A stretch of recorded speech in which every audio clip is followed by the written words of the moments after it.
How you doing? This is John, and welcome to John's Long Box. Today I'm going to talk about American Flag. This is First Comics, and as you can see here, this is 1983. This is issue number 1, and it was only $1. Look at that. This is, you can see the autograph. This is Howard Chaykin. Now, the legend has it that Howard Chaykin was a big smoker and had problems with drinking at the time, and he was in massive debt.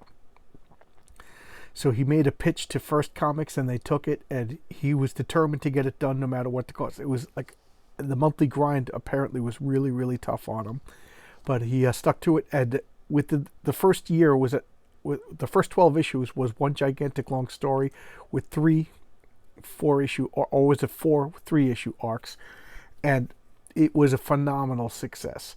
It swept up all the comic awards, the Eagle Awards, which was the comic awards in England. I think it won 7 awards and stuff, but it was a big freaking deal. And Howard Chaykin has this kind of launched him into comic book legendary rock and roll star, rock star status, and he's been like that ever since. So let's take a look at American Flag. Okay, First Comics was a short-lived alternative to Marvel and DC, and they produced some really good stuff. Let's see, they got Warp right over here. John Sable freelance. I showcased the John Sable, Mark Grell's phenomenal comics. Star Slayer. I didn't know that this was also Mike Grell who did John Sable, so I bought some back issues, but I haven't read them yet. So let's take a look at that. And the indicia is over here. Yep, 1983, Volume 1, Number 1. This is the first appearance of Reuben Flagg. Okay, I'm not going to tell you the first issue. I'm just going to give you an overview of the comic. So this is titled Hard Times. And you see this like dot matrix? This was like, if I remember correctly, this was like the paper had that. And when you put like water on the paper, it would release the ink that was in the paper. And it became like a big thing throughout this comic. So that when he stopped doing it, people actually got a little upset.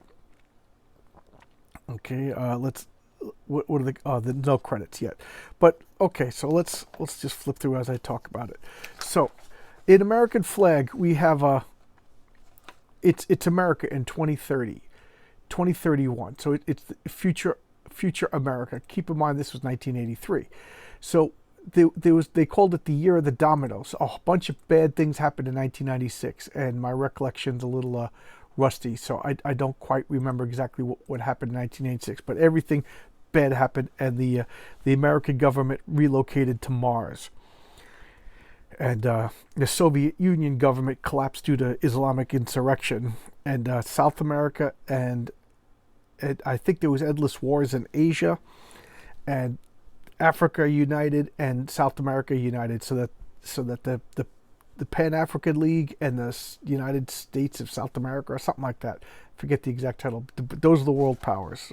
So China, Russia, United States, everything kind of got taken up by the year of the domino, the year everything fell. That's Raoul the cat, an intelligent talking house cat whose origins were never explained, and people just accept it. And later on, she's the air traffic controller at O'Hare Airport, and she just there's only 2 flights a week, so she spends most of the time tinkering, and she made little cybernetic hands for the cat later on. And this is the police chief. Why am I spacing on their names? Yeah, this is Hilton Krieger. He's the guy who runs the police, the Plexus Rangers, and I'll explain that. And this is his daughter Mandy. She later on becomes one of the police. But the government fell, and the Plex, a big corporation, took over the United States and built malls everywhere in America. But the malls were so big that people lived in them. So instead of cities, you had malls, and they were called Plexes, instead of Metroplex. And the Plexus Rangers were the official police of the malls. So here they're waiting for their new recruit. And here's their new recruit, Reuben Flagg. Now, everybody always has the same look. If you ask, Howard Chaykin always kind of draws himself, but he draws like a more handsome version of himself. And this is Reuben Flagg. He was an old TV star of Mark Thrust, Sexus Ranger. It was like a soft porn TV show, and he's recruited, becomes a cop. And that's the thing about Howard Chaykin. He's a little bit questionable as far as like everything's BDSM and dominate and stuff like that. And when I was reading it as a kid, a lot of it went over my head. So rereading it as an adult, you're like, oh, okay, this is interesting, you know. So keep that in mind if you do read like every, you know, all a lot of the ladies have like skin tight leather outfits, a lot of kink fetish, and not just this, but everything Chaykin does. And if you read Black Kiss, you know exactly what I'm talking about. So he's talking about his time as a television cop, and now how does that work as a real cop. And you know, of course, people don't trust him. That's all the tropes that, you know, that may have worked in Hollywood, but this is the real world, kid. And you could see that whatchamacallit, that duotone showing up on the guns.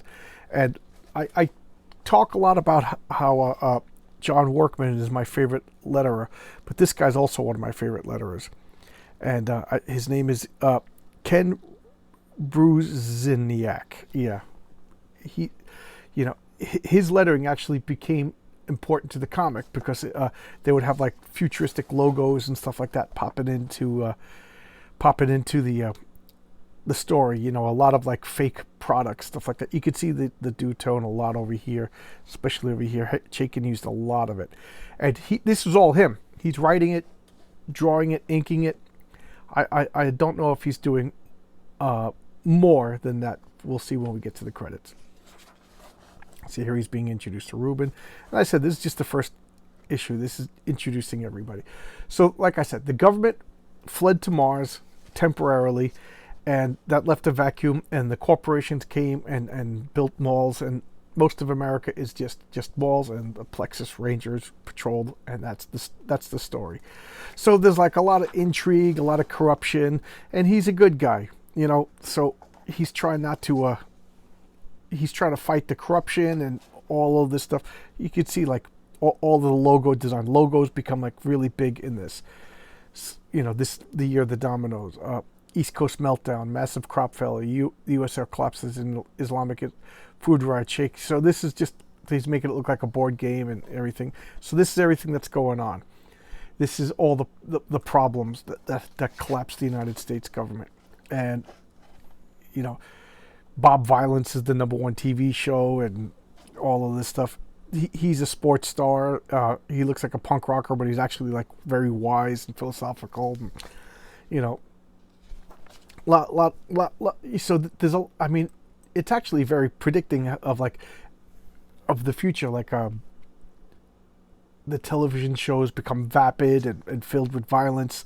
He predicted a lot of stuff except for social media, you know. But I guess back, you know, maybe social media, it's only been around for like less than 10 years. Maybe it'll be dead by 2031. But he's got this media culture. He's got this, you know, divisive politics going on. People live and die by TV shows. You know, it's not a very pleasant future. And again, Howard Chaykin's character, you know, women throw themselves at him. He's super sexy. You know, he used to be a television star, so he's kind of has like this celebrity worship that people have of him. And but at the same time, he's like taking his job very, very seriously. And of course, he's like super tough guy, super macho guy. You know, the issued guns that fire bullets that release, when they hit you, they release a sleeping chemical. So like, you know, not as lethal. I'm trying to see everything. His Mandy again. You know, this is 1983, so he's tough guy, ladies man. You know, fights fast, hardened, fast loving. All the women are very aggressive and like him. You know, and he's irresistible. And later on, he gets a robot sidekick named Luther. So it's just a bizarre comic, but I think it's just it was a big deal. What is this? Elfwood? Oh, comic. Okay, I don't know what this is. Comic distributors? I don't know what this is. Glenwood Distributors. Now open. LA office. Glenwood. So here's the Plex Mall. Here's a cover of next month's issue, rescuing the beautiful girl in the dominatrix outfits. You know, here's a slate of First Comics, Star Slayer, Warp, John Sable, American Flag, and Capital. Okay, Capital folded into First Comics. That's Nexus and Badger by Mike Baron. Make no mistake, American Flag was a groundbreaking achievement. It was, the art was different. The writing was different. It was, I don't want to say R-rated because they didn't really show nudity and they didn't have cursing, but it was definitely PG-13. It pushed the line, and you had to read it and reread it because it was very dense, threw a lot of information. And my biggest problem with Howard Chaykin is his storytelling. And when I say storytelling, I don't mean the story that he tells. I'm talking about the art and the way the panels tell a story. Like Will Eisner was a master at it, and I say George Perez and John Byrne were really good. And Mike Mignola, you could follow along the story without even reading the words.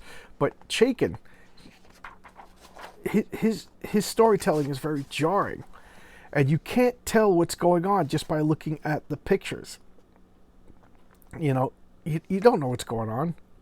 If you were to remove all of these words, you don't know one thing that's going on.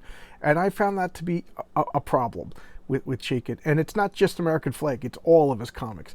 To the point where sometimes I found myself like just totally lost and not knowing what's going on. But granted, I probably haven't read this since the late 80s, so maybe I should give it a reread. I remember reading this in my old bedroom back in junior high school. So maybe if I give it a read, maybe I was too young to appreciate it, because it is mature, you know, not again like there's no nudity, there's no cursing, but there is a lot of suggestiveness, and the stories, a lot of it's like political intrigue. So maybe it went over my head, but when I liked it, I liked it. And Howard Chaykin ended up leaving for a while. I think the work was too much, and I think he went to more high-paying gigs, and Alan Moore wrote it, J.M. DeMatteis, Stephen Grant, like some real solid writers. But I remember at one point I was working in a comic book store, and we went to a comic conference with all the, you know, with all the publishers like DC and Marvel and stuff like that. And the first comics were like, "What do you think of the new?" They canceled American Flag and they brought it back. They're like, "What do you think about American Flag?" And everybody applauded because it trailed off. It wasn't that good towards the end. And then Chaykin came back and rebooted it, and it became really good again. So, you know, it went up, it went down, and then it went up again, and then it got canceled, and we haven't seen it since. I always wonder, like, this would make a great live action TV show, you know, and it could be meta, you know, and it would definitely be relevant to what's going on today, with as far as like the media controlling and forming opinions, and you know, the people just watching TV and not asking questions, and the corrupt government and politics and celebrity worship. This was all from 1983, and wonderful art, just wonderful art. And I don't want to call it superhero. It's science fiction. It's science fiction police drama, you know? Yeah, that's pretty much it. It's science fiction police drama. There you go. I just coined a phrase. But I like it. It was really good, and it was totally different.